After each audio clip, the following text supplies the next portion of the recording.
আসসালামু আলাইকুম। নির্বাচনে পাশ না করেও ক্রীড়ামন্ত্রী হয়েছেন আমিনুল হক।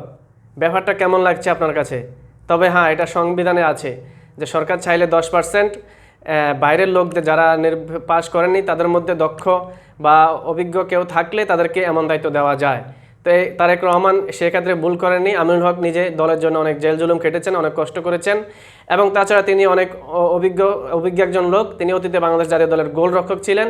সব দিক বিবেচনায় তাকে ক্রীড়ামন্ত্রীর দায়িত্ব দেওয়া হলো।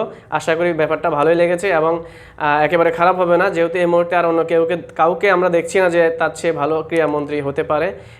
একজন ক্রীড়াবিদ, একজন ক্রীড়ামন্ত্রী হওয়ার জন্য অবশ্যই তাকে ক্রীড়াপ্রেমী হতে হবে। যেহেতু আমিনুল হক একজন সাবেক ফুটবলার বা বাংলাদেশের গোলরক্ষক ছিলেন, সেই হিসেবে আমি মনে করি সিদ্ধান্তটা ভালোই হয়েছে এবং দলও তাকে তার উপহার হিসেবে, তার যে কষ্ট, সে দলের জন্য যে জেল জুলুম খেটেছে, উপহার হিসেবে তাকে এই দায়িত্বটা দিয়েছে। সেজন্য অবশ্যই সে দলের কাছে কৃতজ্ঞতা প্রকাশ করবে। এখানে শেষ করছি। আল্লাহ হাফেজ।